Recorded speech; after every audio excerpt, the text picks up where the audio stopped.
各位好，欢迎打开新一期的《世界周刊》。还记得今年6月的洛杉矶骚乱吗？当时美国联邦政府在没有获得加州州长纽森请求的情况下，向洛杉矶派遣国民警卫队和海军陆战队执行任务。本周，加州一名联邦法官作出裁决，认定联邦政府当时调兵洛杉矶的行为违法。然而，就在这一裁决作出后第二天，美国总统特朗普仍然表示，联邦政府正在考虑向芝加哥或新奥尔良等地派遣国民警卫队，目的是打击犯罪。当地时间9月5号，翻新后的白宫玫瑰园，美国总统特朗普在此宴请国会议员。You're the first ones on this great place. We call it the Rose Garden Club. 讲话中，特朗普再次提到了华盛顿特区的治安情况。So we have the safest place, Washington, D.C., and we'll be going to other cities to help out. 此前的8月9号，特朗普表示，华盛顿特区已成为世界上最危险的城市之一，但很快将成为最安全的城市之一。2天之后，8月11号，他就宣布已经签署行政令，援引哥伦比亚特区自治法，动用总统决定紧急状态的权限，将华盛顿特区大都会警察局置于联邦政府的直接管辖之下，同时指示国防部部署约800名国民警卫队员，帮助重建华盛顿特区的法律秩序与公共安全。We're going to take our capital back.They'll immediately begin massive enforcement operations targeting known gangs, drug dealers, and criminal networks to get them the hell off the street, maybe get them out of the country. 虽然此举遭到民主党的诸多批评，但如今这里仍驻扎着2000多名国民警卫队成员。You're safer there than you are in Chicago at night, but we're going to make Chicago like this. 实际上，在特朗普宣布向华盛顿特区派兵时，就曾点名芝加哥是问题城市，暗示可能也将向芝加哥派兵。当地时间9月1号，美国劳工节，全美50个州爆发近1000场示威活动。在芝加哥，民主党籍市长布兰登·约翰逊带领抗议民众喊出"芝加哥没有军队"的口号。Militarized force in the city of Chicago. We're going to defend our democracy in the city of Chicago. 然而，也是在劳工节期间，芝加哥发生多起枪击事件，导致至少50多人受伤，8人死亡。This weekend is a particularly violent weekend.And it coincides with the time in which the president has been talking about bringing troops into Chicago. 当地时间9月2号，特朗普向芝加哥所在的伊利诺伊州州长普里茨克喊话，再次表示将派遣国民警卫队前往芝加哥打击犯罪。Chicago is a hellhole right now. If the governor of Illinois would call me up, I would love to do it. Now, we're going to do it anyway.We have the right to do it because I have an obligation to protect this country. 很快，普里茨克就做出回应，再次强调不需要联邦政府的介入。First, I want to address the president's unhinged remarks a few minutes ago, begging me to call him. No, I will not call the president, asking him to send troops to Chicago. I've made that clear already. I find this extraordinarily strange, as Chicago does not want.Troops on our streets. 自特朗普表示考虑将打击暴力犯罪的范围扩大至民主党主政的芝加哥以来，普里茨克曾多次公开反对，称该计划明显带有政治目的。Illinois is not even in the bottom half of states in terms of violent crime. Indeed, we're in the best half of the states. So, but do you hear him talking about Florida? No, you don't hear him talking about that, or Texas.芝加哥的治安情况究竟如何？舆论场上竟出现完全不同的声音。So, in the last 5 years, in Chicago, nearly 4,000 human beings have been murdered. 84% of them black. To protect Chicagoans who are vulnerable has collapsed. There is no order in the poor neighborhoods of Chicago. None. And if you are a killer, you will get away with murder. 而英国广播公司援引美国联邦调查局的数据显示，2024年，芝加哥每10万人中有540起暴力犯罪，暴力犯罪率比2023年下降了约11%。这样的撕裂与对立同样存在于民意之中。对于是否同意联邦政府向芝加哥派兵，当地民众的态度也截然不同。We can come together and fix it out on our own. We don't need no one to come here and, wreck shack our community and tell us when and how. No. It's a really good idea. I think it would be better for the city. It keep our community safe. It's pretty bad. I think the National Guard being here is very, very good. 就在各方针锋相对之时，9月2号，加州北区联邦地区法院法官查尔斯·布瑞尔的一项裁决再次搅动舆论场。布瑞尔判定，今年6月洛杉矶骚乱期间，联邦政府绕过加州政府出兵洛杉矶的行为违反了1878年地方保卫队法。这项法律禁止在未获国会同意的情况下动用军事力量参与国内执法。判决要求联邦政府立即停手，并将于9月12号正式生效。对此，加州州长民主党人纽森表示欢迎和赞赏。特朗普又一次失败了，法院已作出裁定，他将街道军事化、动用军队对付美国公民的行为是非法的。然而，白宫发言人安娜·凯利则回应称，布瑞尔的裁决是一名不负责任的法官正试图篡夺三军统帅的权利。英国广播公司称，联邦政府可能会对该裁决提出上诉。有媒体指出，尽管该裁决仅适用于加州，但可能为厘清联邦政府今后在全美各城市部署军队所涉及的法律问题提供先例。当地时间9月4号，华盛顿特区总检察长施瓦布宣布，针对联邦政府在首都区域部署国民警卫队一事，已正式向特区联邦法院提起诉讼。调遣国民警卫队参与执法不仅毫无必要，对华盛顿特区及其居民而言更是危险且有害的。今日是特区，明日便可能是其他任何一座城市。我们提起诉讼是为了终止这种非法的联邦越权行为。这里是距离白宫以北几英里的芒特普莱森特社区。一辆工程卡车被几辆警车拦停，3名拉丁裔男子被带下卡车，戴上手铐。如今，类似的场景每天都在华盛顿特区上演。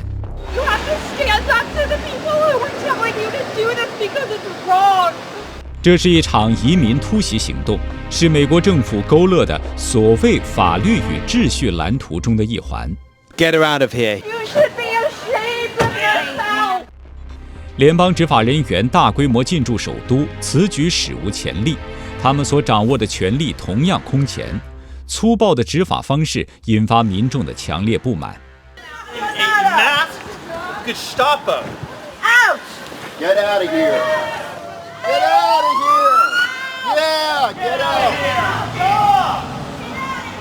Get out. They've arrested your co-workers. Yeah. I have people, but my partners they don't. 这些男子被拘留的原因是，他们无法当场证明自己在美国的居留身份是否合法。These are hardworking people. These people work in our neighborhood. They work in our restaurants. They're our neighbors.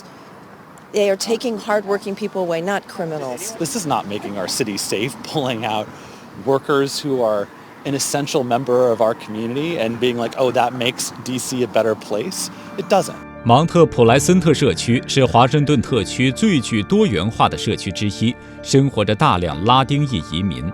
如今，由于联邦执法人员频繁出现，整个社区充斥着强烈的焦虑与不安。What has not worked during this period of time is ICE terrorizing communities, especially with masks, and especially not having enough information about where people are. 特朗普的老对手美国前总统奥巴马也批评称，联邦政府此举是将州和地方警察职能联邦化和军事化的危险趋势。正当程序等基本原则受到侵蚀，以及我国军队在本土的使用范围不断扩大，这将使所有美国人的自由置于危险之中。民主党人借机进一步指出，特朗普政府此举的真正目的是为了明年的中期选举。Donald Trump is going to send the military into blue cities across the country because he wants to affect the outcome of the 2026 elections. 美国全国广播公司注意到，在2018年中期选举期间，特朗普曾借助犯罪和移民议题调动共和党选民的积极性，但今年有迹象表明，仅靠犯罪和移民议题可能不足以助攻共和党获胜。最新盖洛普民调显示，34%的美国人将通胀、失业等经济问题列为首要关切。24%的人关注政府领导层不力，14%的人关注移民问题，仅有3%的人将暴力犯罪视为首要问题。美联社与全国民意研究中心联合开展的最新民意调查显示，1182名受访美国成年人中，有53%认可特朗普在打击犯罪方面的表现。这一比例不仅高于他的整体施政满意度，也超过了对其移民政策、经济政策及处理俄乌冲突表现的认可率。就在美国围绕调兵是否合法展开大争论之时，欧洲主要国家近期也陷入了调兵之争。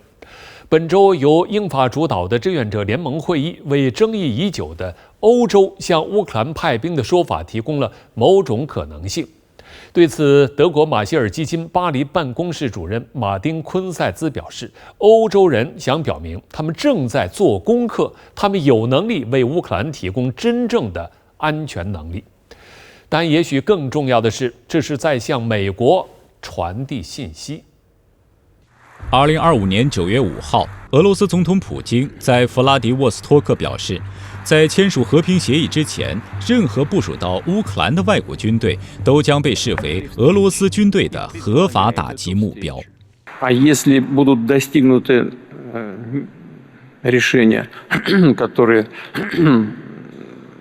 приведут к миру, к долгосрочному миру, то тогда я просто не вижу никакого смысла в их нахождении на территории Украины. Вот и все. 此前一天，9月4号，主要由欧洲国家组成的所谓志愿者联盟在巴黎举行会议，商讨乌克兰安全保障问题。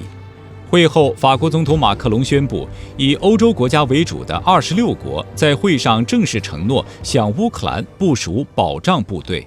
Cette coalition des volontaires, qui est une coalition de paix, a aujourd'hui en effet mis sur la table et clarifié avec un engagement militaire et politique afin justement d'apporter ces garanties de paix et de sécurité à l'Ukraine. 马克龙承诺，这些部队将在停火或和平协议生效后的第2天进行部署，并且不会部署在前线。在英国《每日快报》看来，志愿者联盟的军事力量宣称将在地面、海上和空中进行部署，但究竟会在哪里出现并不明确。而领导志愿者联盟的英法把具体操作步骤称作不公开的秘密，究竟是避免让俄罗斯知道，还是掩盖内部分歧，令人一头雾水。而此前，作为志愿者联盟后盾的美国已多次明确表示不会派兵。实际上，志愿者联盟这个词汇最早出现还是2003年美国绕过联合国发动伊拉克战争之时。当时，英国等美国盟友为了表示支持，宣称组织了志愿者联盟。值得注意的是，2003年3月，乌克兰就被白宫列入支持美国的联盟名单中。而当时绝大多数欧洲国家对美国的支持仅停留在为美国军机开放领空上。但2003年7月，英国《卫报》报道说，尽管没有得到联合国动用军事力量的授权，乌克兰仍将向伊拉克派遣一支1800人的地面维和部队。据美国军事中心统计，2003年到2005年，乌克兰累计向伊拉克派遣了7000名士兵。美国外交关系协会更是把乌克兰定义为伊拉克战争中华盛顿最坚定伙伴之一。而伊拉克战争志愿者联盟最后出现，则是美国在伊拉克焦头烂额、被迫收拾残局之时。So I think what you're going to find is that countries will be willing or anxious to get out when Iraqis have got the capacity to defend themselves. And that's the position of the United States. Our troops will come home when Iraq is capable of defending herself. 如今，犹抱琵琶半遮面的志愿者联盟再次被提起，刚一露头就暴露出欧洲国家内部的分歧。2025年8月20号，意大利副总理萨尔维尼对马克龙有关向乌克兰派兵的言论提出质疑。Fucile va in Ucraina. No, penso che Trump, coi suoi modi che a volte possono sembrare bruschi o irrituali, stia riuscendo laddove hanno fallito tutti gli altri, quindi rimettere a un tavolo Putin e Zelensky, qualcosa che non accadeva da anni, poi starà a loro scegliere qual è il punto d'incontro, però sicuramente eserciti europei, riarmi europei, debiti comuni europei per comprare missili o macronate varie, i nostri figli non andranno a combattere in Ucraina, poco ma sicuro. 引人注目的是，萨尔维尼讲话中使用的粗鲁和不循常规等词，似乎并不单指特朗普。据《经济学人》杂志报道，此前的8月19号，马克龙在接受法国新闻频道采访时，对俄罗斯领导人进行了不恰当的比喻。Et donc, y compris pour sa propre survie, il a besoin de continuer de manger. Voilà. Et donc, c'est un prédateur. C'est un ogre à nos portes. 这引起俄方的强烈抗议。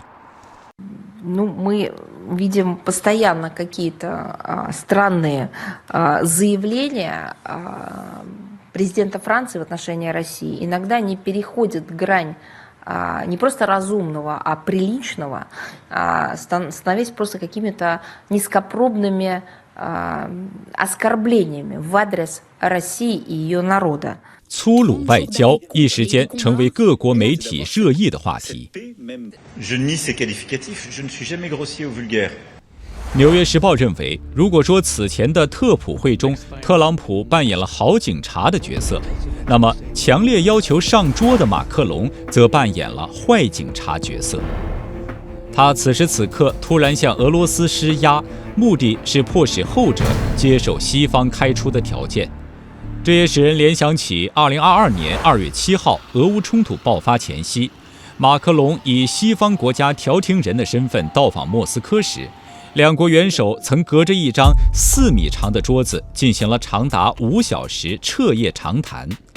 据路透社披露，之所以如此安排，是因为马克龙担心自己的 DNA 信息被俄方掌握，因而拒绝在莫斯科进行新冠病毒检测。这一古怪的名场面也暴露出俄罗斯与西方国家长期缺乏信任的现实。与之对照的是，随后到访的哈萨克斯坦总统托卡耶夫在与普京交谈时，则显示出正常交往的画风。如今，这场关键时刻突如其来的口水战，被美国国家利益杂志解读为拿破仑和戴高乐时代特立独行的法式外交的回归。媒体注意到，马克龙突然变强硬和不按常理出牌，恰好发生在参加完美乌欧领导人会晤几个小时后。当地时间8月18号，欧洲多国领导人和乌克兰总统泽连斯基组团访美，与美国总统特朗普举行会谈。而在当天集体合照时，马克龙将左手插进裤兜，被外界解读为疑似模仿拿破仑手插口袋姿势。波兰《事实报》对此评论称，马克龙口袋里的手可能藏着对白宫的轻蔑，而隐藏的手臂也恰恰与拿破仑惯用的藏手礼相吻合。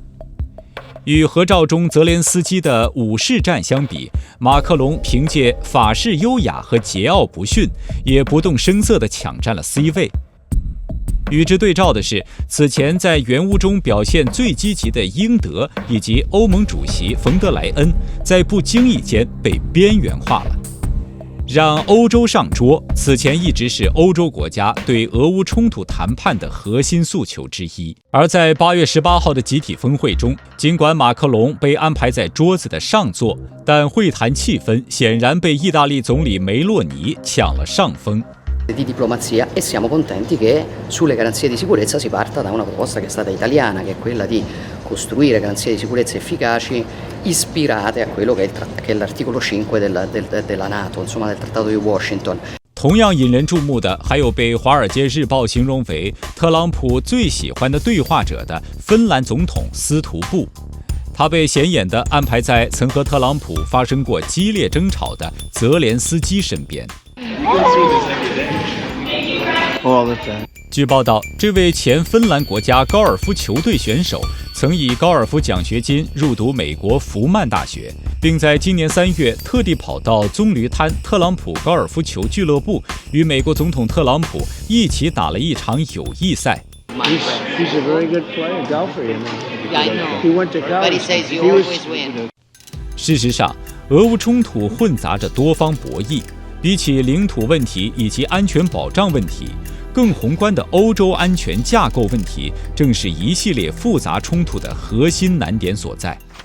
当地时间9月5号，俄罗斯总统普京在弗拉迪沃斯托克明确表示，对于未来俄乌领导人可能的会晤地点，俄方的设想是在莫斯科。Повторяю еще раз, если реально кто-то хочет с нами встретиться, мы готовы. Самое лучшее место для этого – столица Российской Федерации, город-герой Москва. 在莫斯科红场圣瓦西里大教堂前方矗立着一组1812年由雕塑家马尔特斯创作的米宁和波扎尔斯基雕像。这两人曾在1612年打败了占领莫斯科的波兰军队。1854年12月，在克里米亚的塞瓦斯托波尔，一位名叫列夫托尔斯泰的炮兵军官在战地日记中，把俄方惨败的战争真相总结为流血、痛苦和死亡。几百年来，俄罗斯与其他欧洲大国之间的相互不安全感贯穿了始终。当地时间9月2号，北约秘书长吕特再次发出俄罗斯威胁论，被看作是进一步拱火之举。The threat from the Russians is increasing every day. Let's not be naive about it. This might also involve one day Luxembourg, my country, the Netherlands. We are all safe now. We think we are far away from Russia, but we are very close by. 在一些欧洲媒体看来，75年前的普利文计划幽灵又在欧洲回荡。勒内·普利文曾2度出任法国总理，被看作是北约策划师。1950年7月，普利文提出一项以法国为核心建立欧洲防务共同体的计划，也就是成立欧洲军队，并把北大西洋和欧洲防务统一于单一司令部的方案，史称普利文计划。当时正值朝鲜战争爆发，美国给予武装德国，对普利文计划表示支持。但由于西方各国矛盾重重，欧洲防务共同体条约就连在法国议会也没有得到通过。如今，由北约成员英法牵头，以美国为后盾的志愿者联盟，会不会导致新北约的诞生，也引起多方质疑。普京可能将北约式的保护措施视为更关乎生存的威胁。9月5号，美国总统特朗普签署行政令，将美国国防部正式更名为战争部。按照美国国防部长赫格塞斯的说法，这意味着美军的任务将不仅仅是防御，更是进攻。而本周美欧2场调兵看似相互独立，实则又相互关联，体现出美欧之间战略重心的调整，以及各自内部的分歧与裂痕。无论是美国的重振美军，还是欧洲大国的重整军备，都将对国际局势产生深远的影响。